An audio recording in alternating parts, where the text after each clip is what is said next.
Hello friends, welcome है आप सभी का तनु क्लासेस में। तो आज हम लोग क्लास 12 के रसायन शास्त्र के इंटरेस्टिंग चैप्टर ठोस अवस्था यानी सॉलिड स्टेट के बेसिक कॉन्सेप्ट को कवर करेंगे। काफी इंपॉर्टेंट चैप्टर है, इससे बोर्ड एग्जाम में काफी क्वेश्चन से पूछे जाते हैं, तो प्लीज ध्यान से देखिए और ध्यान से सुनिए। इस चैप्टर का ये फर्स्ट वीडियो है और हम लोग बिल्कुल जीरो लेवल से स्टार्ट करेंगे, पूरा चैप्टर का थ्योरी को कंप्लीट करेंगे। तो चलिए शुरू करते हैं। तो सबसे पहले समझना है कि ठोस अवस्था क्या होता है। यह पदार्थ के मुख्य अवस्थाओं में से एक अवस्था है, यानी सॉलिड स्टेट ठोस अवस्था क्या है? पदार्थ के मुख्य अवस्था में से एक अवस्था है। पदार्थ के मुख्य तीन अवस्था होते हैं या फिर पदार्थ मुख्यतः तीन अवस्था में पाए जाते हैं, बात बराबर है, ठीक है। तो तीन अवस्था कौन कौन से अवस्था होते हैं? ठोस अवस्था, द्रव्य अवस्था, गैसीय अवस्था, solid state, liquid state and gas state. तो हम लोग इस चैप्टर में पूरा डिटेल से पढ़ेंगे ठोस अवस्था के बारे में, सॉलिड स्टेट के बारे में कि इसमें पदार्थ का गुण कैसा होता है, सॉलिड स्टेट में पदार्थ का परमाणु कैसे अरेंजमेंट में रहते हैं, कैसे व्यवस्थित रहते हैं। तो चलिए, ठोस यानी सॉलिड में वह पदार्थ पाए जाते हैं ठोस अवस्था में जिसमें अंतराण्विक बल यानी परमाणु बल,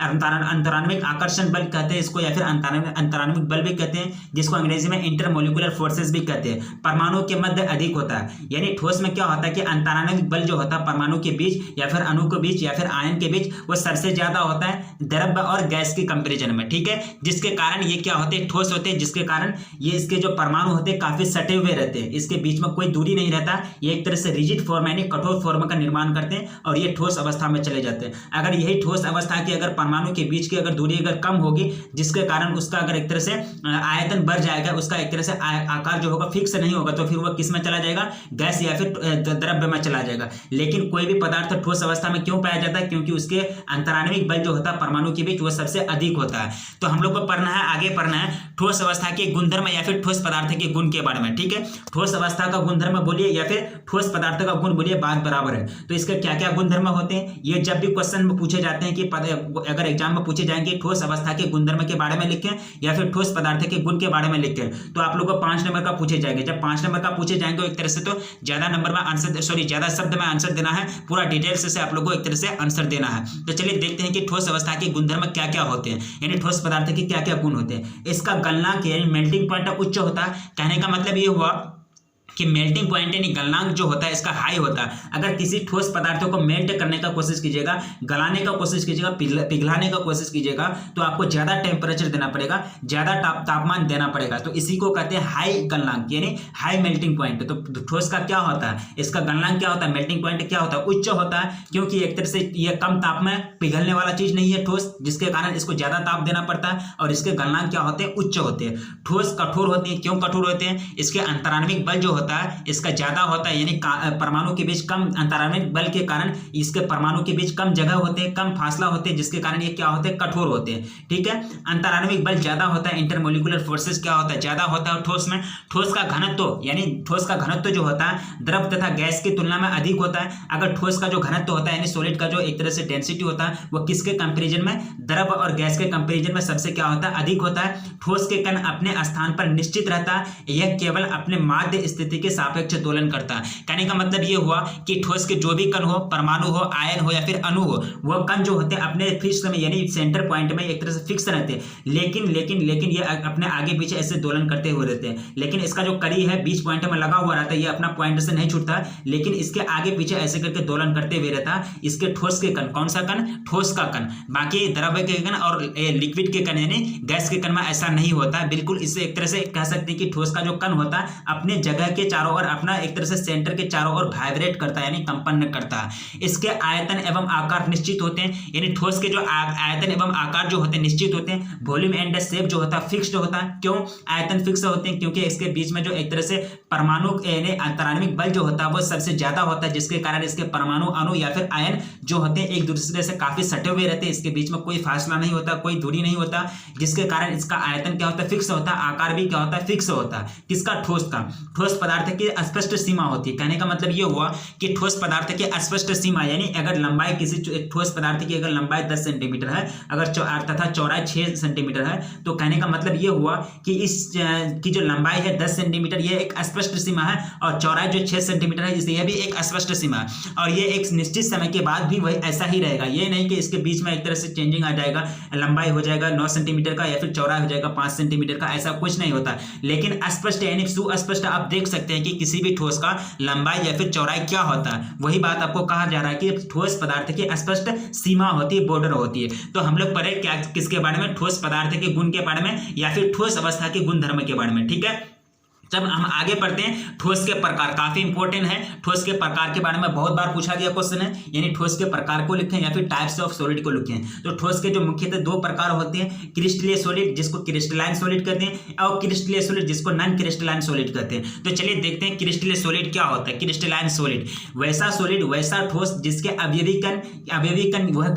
कण उस कण को कहते हैं जिससे वह मिलकर बना होता है, यानी कंपोनेंट, जिससे कोई भी चीज अगर मान चलिए हम जो बने हुए हैं या फिर इंसान जो बना हुआ है उसके अवयवी कण एक तरह से जो भी है जिससे मिलकर, जो कण से हम लोग मिलकर बने हैं उसको क्या कहते हैं, अवयवी कण। या फिर जो पदार्थ जिस कण से मिलकर बना होता है वह कण उस पदार्थ का अवयवी कण कहलाता है। यानी वैसा ठोस जिसके अवयवी कण अणु, परमाणु अथवा आयन नियमित क्रम में व्यवस्थित अर्थात क्रम सुव्यवस्थित, जिसको रेगुलर ऑर्डरली अरेंजमेंट कहते हैं अंग्रेजी में, व्यवस्थित होता है, उसे क्या कहते हैं, क्रिस्टलीय ठोस कहते हैं। कहने का मतलब यह हुआ कि क्रिस्टलीय ठोस में, क्रिस्टलाइन सॉलिड में इसके जो परमाणु, आयन या फिर अणु जो होते हैं एक निश्चित अवस्था में, एक निश्चित वे में, एक निश्चित अरेंजमेंट में ऑर्डर बाय ऑर्डर सजा हुआ रहता है इसके परमाणु। ये नहीं कि एक परमाणु यहाँ जो है पड़ा हुआ है, एक परमाणु यहाँ पड़ा हुआ है। ये जैसे कि ठोस में क्या होता है कि सॉरी गैस में क्या होता है कि एक परमाणु यहाँ है तो एक परमाणु यहाँ है। एक सॉलिड इसमें द्रव्य में क्या होता है कि एक परमाणु यहाँ है तो एक परमाणु कहीं दूसरी जगह है। अगर उसका एक तरह से आकार में चेंज लाने का कोशिश कीजिएगा तो उसका परमाणु एक जगह से दूसरी जगह चल जाता है, द्रव्य और गैस में।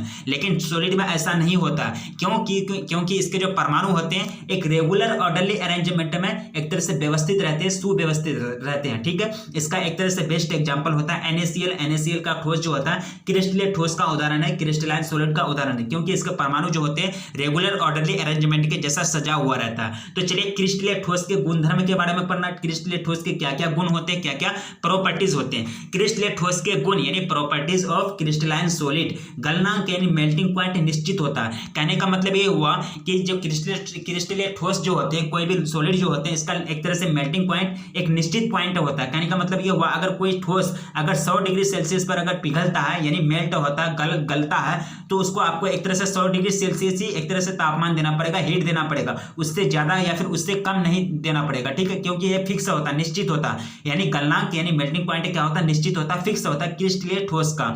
इसे सूडो यानी ट्रू सॉलिड कहते हैं। इसको क्या कहते हैं, ट्रू सॉलिड यानी वास्तविक सॉलिड कहते हैं। इसको एक नाम है इसका, वास्तविक सॉलिड या फिर ट्रू सॉलिड। ठीक है, आपको ऑब्जेक्टिव में पूछा जा सकता है कि क्रिस्टलीय सॉलिड को क्या कहते हैं या फिर क्रिस्टलीय सॉलिड का अन्य नाम क्या है, वास्तविक सॉलिड या फिर काल्पनिक सॉलिड या फिर इनमें से दोनों या फिर इनमें से कोई नहीं। ठीक है, तो आपको लगाना है ट्रू सॉलिड यानी वास्तविक सॉलिड।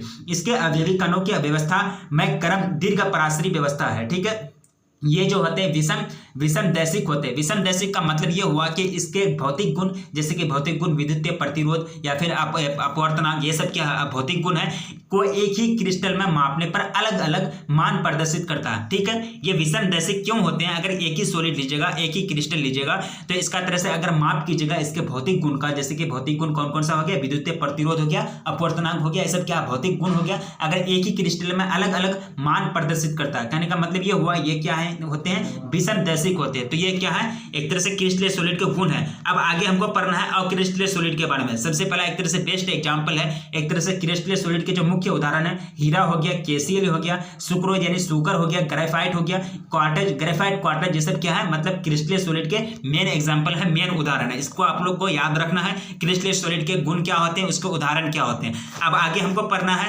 अक्रिस्टलीय सॉलिड के बारे में। अक्रिस्टलीय सॉलिड क्या होते हैं, नॉन क्रिस्टलाइन सॉलिड क्या होते हैं। इसकी संरचना द्रव्यों के सदृश होती है, यानी द्रव्य के भांति इसकी बनावट होती है। अक्रिस्टलीय सॉलिड के यानी नॉन क्रिस्टलाइन सॉलिड के, इससे सूडो सॉलिड भी कहते हैं। इसको क्या कहते हैं, सूडो सॉलिड भी कहा जाता है तथा अमोर्फाइज सॉलिड भी इसको कहा जाता है। ठीक है, इसके 3 नाम हो जाता है, यानी सॉरी इसके 2 नाम और हो जाता है, सूडो सॉलिड या फिर अमोर्फाइज सॉलिड। किसको कहते हैं, नॉन क्रिस्टलाइन सॉलिड यानी अक्रिस्टलीय ठोस को कहते हैं। इसके निम्नलिखित गुण होते हैं, यानी अक्रिस्टलीय सॉलिड के भी निम्नलिखित गुण होते हैं, इसको हम लोग पढ़ते हैं। ठीक है, इसके जो आकार होते हैं असमाकृति होते होते हैं। क्या होते हैं? असमाकृति होते हैं। ताप एक परास में धीरे धीरे नरम होता है। इसमें क्या होता है कि ताप एक परास में क्या होता है, धीरे धीरे नरम हो जाता है। और क्रिस्टलेट सॉलिड में इसके अंतर्गत क्या होता है कि निश्चित नहीं होता, इसके अंतर्गत इसके गलनांक निश्चित नहीं होता। कहने का मतलब ये हुआ कि अक्रिस्टलीय सॉलिड को अगर गर्म करने का कोशिश किया जाए, मेल्ट करने का कोशिश किया जाए, गलाने का कोशिश किया जाए, तो वो कोई फिक्स पॉइंट में एक तरह से टेम्परेचर नहीं लेता है, ताप नहीं लेता।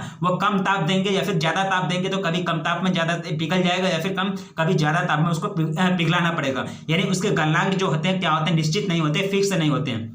इसकी प्रकृति समदैशिक होती है। कहने का मतलब ये हुआ कि किसी भी गुण का मान हर दिशा में एक समान होता है। ठीक है, जैसे कि इसमें क्या होता है कि क्रिस्टलीय सॉलिड में इसका विषमदैशिक होता है, लेकिन इसका क्या होता है, समदैशिक होता है। अगर किसी भी गुण को मानिएगा, चाहे वो भौतिक गुण हो या फिर एक तरह से रासायनिक गुण हो, एक तरह से माप करेंगे किसी भी दिशा में, तो वह गुण का जो मान निकलेगा, वैल्यू निकलेगा, क्या निकलेगा, एक समान निकलेगा, यूनिफॉर्म निकलेगा। जिस कारण इसको क्या कहते हैं, समदैशिक कहते हैं। किसको? अक्रिस्टलीय सॉलिड को। चलिए आगे बढ़ते हैं। अक्रिस्टलीय सॉलिड के महत्वपूर्ण उदाहरण काफी इंपॉर्टेंट है। अक्रिस्टलीय सॉलिड के महत्वपूर्ण उदाहरण जैसे ग्लास हो गया, रबर हो गया, पॉलीमर्स हो गया, क्वार्टज ग्लास हो गया, ये सब क्या है, अक्रिस्टलीय ठोस के यानी नॉन क्रिस्टलाइन सॉलिड के महत्वपूर्ण एग्जांपल है। आप लोग को ये याद रखना है। ठीक है, ये बार बार पूछा जाता है। तो हम लोग एक तरह से क्रिस्टलीय सॉलिड और नॉन क्रिस्टलाइन सॉलिड ये सब क्या होता है पूरा पढ़ लिए। क्रिस्टलीय सॉलिड और नॉन क्रिस्टलीय सॉलिड के बारे में पूरा तरह से पढ़ लिए। ये जो एक तरह से टाइप होता है, ठोस के दो टाइप होते हैं, क्रिस्टलीय और